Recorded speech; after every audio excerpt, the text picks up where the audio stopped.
Coba sekarang kamu saya tanya, ini latihan cerdas. Definisi kikir itu apa tuh, Pak? Gak pernah memberi kamu kan?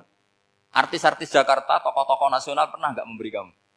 Enggak kan? Tapi enggak pernah kamu vonis kikir. Karena kamu enggak pernah tomak. Tapi pacar kamu, kok amin ditraktir terus.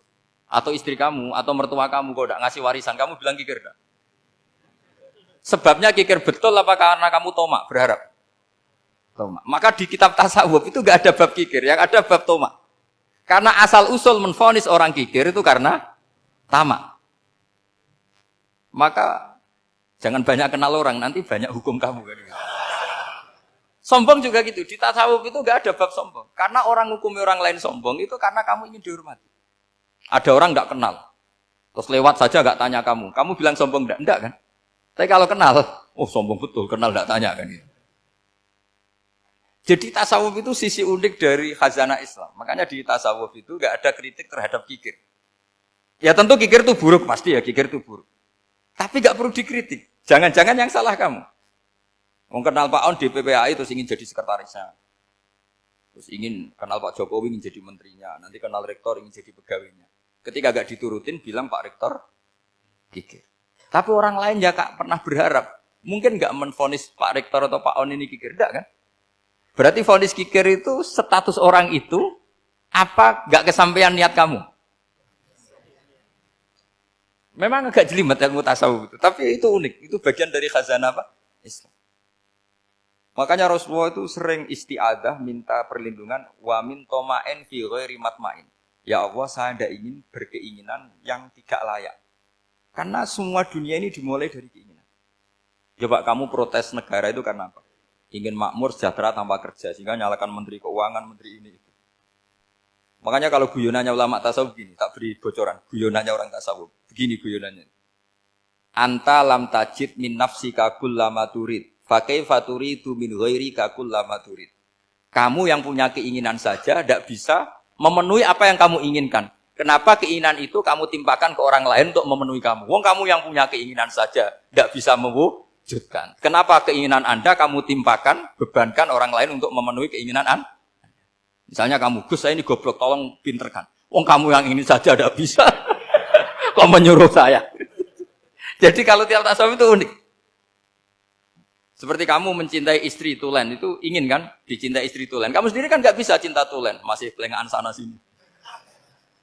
Kamu pacaran, ingin pacar kamu setia. Ternyata kamu bikin sekian alternatif. Kalau putus ini punya ini, putus ini. Tapi kamu ingin ini setia, kan nggak fair. Makanya guyonanya orang tasawuf itu, anta lam tajid min nafsika kullama turid, fa kaifa turidu min ghairika kullama turid. Gampang tuh apalane, pokoknya ratrit gitu aja gampang. Jadi kamu yang punya keinginan saja tidak bisa memenuhi. Kok orang lain disuruh memenuhi. Sehingga orang tasawuf itu malu betul. Misalnya saya kok ingin Pak On takdim sama saya itu kurang penggawean. Kalau saya ingin ditakdimi saya menakdimi diri saya sendiri. Makanya berbahagialah orang yang ngilu terus saya ganteng sendiri ya Allah. Saya kaya sendiri. Menunggu orang lain bilang kamu kaya itu repot. Menunggu orang lain bilang kamu hebat itu, ya sudah bilang aja, ya Allah saya hebat, ya Allah saya ganteng, ya Allah saya cantik. Daripada menunggu orang lain bilang apa? Cantik.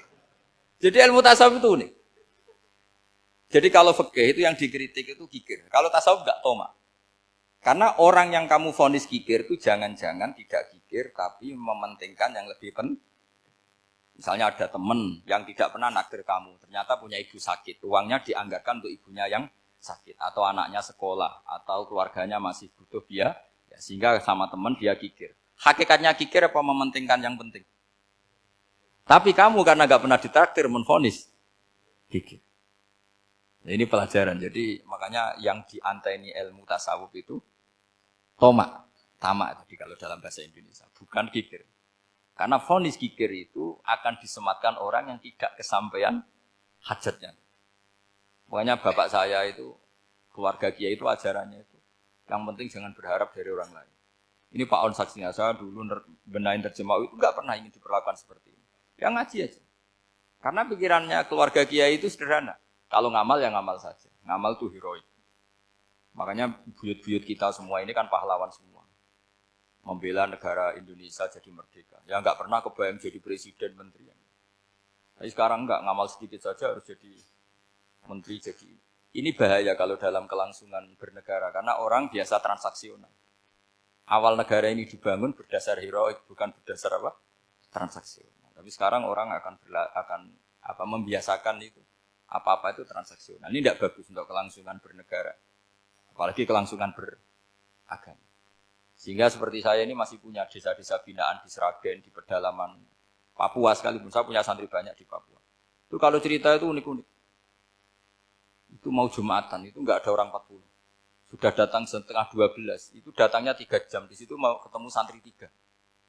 Semua, karena ya akhirnya mereka tanya gini, Pak. Pertanyaannya itu lucu. Gus, boleh enggak Jumatan orang 3? Secara fikih Syafi'i kan harus orang 4. Boleh. Kemudian mereka tak bilang, buat sholat duhur saja. Mereka enggak mau. Wong Jumat kok duhur. Harinya kan Jumat, masa sholatnya? Sehingga kita yang jadi kiai akhirnya nyari fikul madzhabil arba. Nyari fikih madzhab 4. Ternyata Imam Malik membolehkan orang 6. Ada yang bilang 12. Yang penting keceluk jamun. Jamun itu kelompok. Kalau 3 kan belum keceluk apa? Belum disebut apa? Kelompok.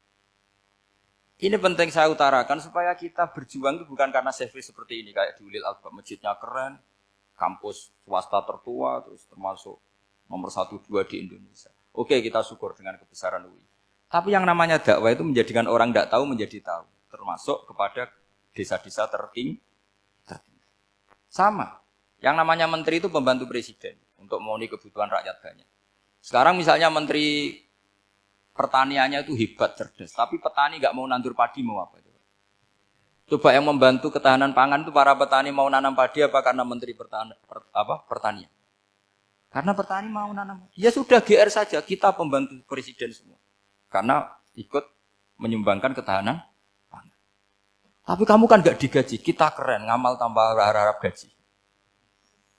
Ini penting. Supaya Anda itu nggak hati kecil gitu. Ikut menyumbang negara tanpa ingin dapat gaji. Keren nggak? Nah itu nubuah. Apa? Nubuah. Orang Ansor itu seperti itu. Sehingga ketika Rasulullah wafat dan ada kompetisi kepemimpinan, itu orang Ansor gak ikut.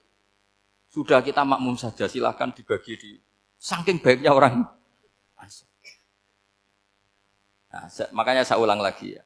Kecerdasan nubuah ini yang gak difahami orang Khawarij. Orang Khawarij cara berpikir yang kerja banyak harus dapat banyak. Sementara kecerdasan nubuah enggak. Yang biasa memberi terus memberi saja biar derajatnya tetap al-yadul ulya.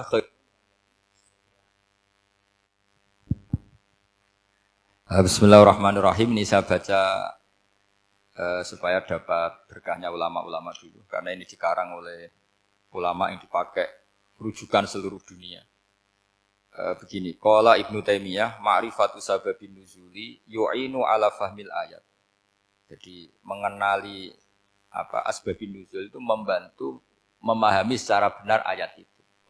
Karena tadi kalau ayat itu dipotong, itu maknanya bisa kacau. Kayak tadi, famastam ta'tum bihi minhunna fa'atuhunna ujuruhun. Kalau diterjemah itu kan mendukung kawin mut'ah.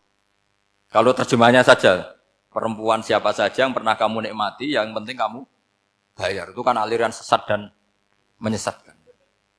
Itu konteks asbabin nuzul tidak seperti itu. Perempuan yang sudah menjadi istri kamu. Seorang lagi, perempuan yang sudah menjadi istri kamu, jika sudah kamu hubungan intim, maka maharnya harus dibayar penuh. Tapi kalau belum hubungan intim, maharnya hanya wajib separuh. Fanis suma farotum illa ayafuna au ya'fualladzi biyadihi uqdatun nikah.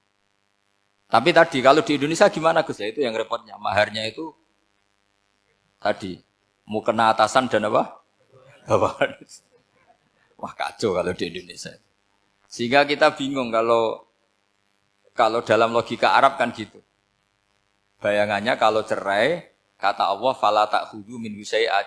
Harta yang sudah kamu berikan ke istri jangan diambil lagi. Sampai dilarang ngambil tuh karena jumlahnya banyak sehingga kepikiran ngambil. Kalau di Jawa enggak usah dilarang sudah tidak akan ngambil karena rukuhnya sudah lusuh. Itu susahnya baca Quran di Jawa. Karena dari awal maharnya terlalu apa? Kecil.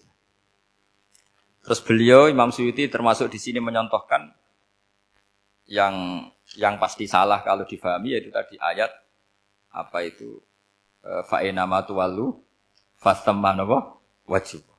Jadi beliau terus meringatkan betapa pentingnya mengenali asbabin nuzul. Karena asbabun nuzul itu gampang. Saya ulang lagi, asbabun nuzul itu gampang. Gampangnya begini ya, kan ada satu peristiwa. Misalnya begini, Rasulullah itu kan mengkritik penuhanan Lata dan Uzza. Berhala-berhala itu dituhankan, dikritik sama Rasulullah. Kemudian mereka begini, karena mereka biasa personifikasi Tuhan. Muhammad, kalau Tuhan itu tidak Lata Uzza dan itu terbuat dari batu, lalu Tuhan Anda itu dari apa?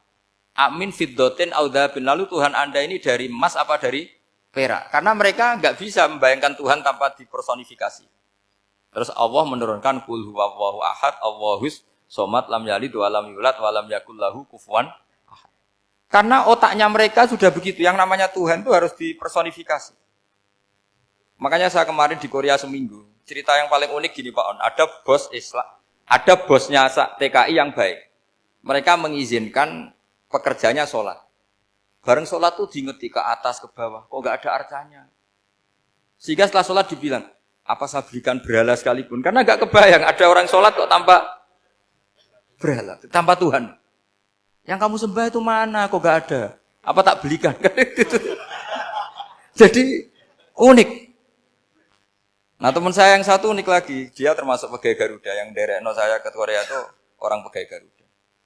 Dia karena orang kaya biasa ke Eropa kemana-mana itu. Singkat cerita dia sholat di mall. Karena nganggep Korea itu sudah negara maju kayak Eropa. Setelah sholat di mall pas asar itu, security-nya nelpon polisi. Pak polisi di sini ada ritual teroris. Jadi kalau menamakan sholat itu ritual teroris. Jadi artinya apa?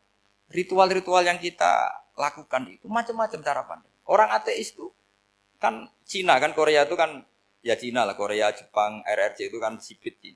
Itu ya yang namanya ibadah, sembahyang harus ada patungnya, atau ada arcanya, atau ada benda-benda. Orang Islam kan nggak ada sama sekali. Makanya mereka itu, kok bisa?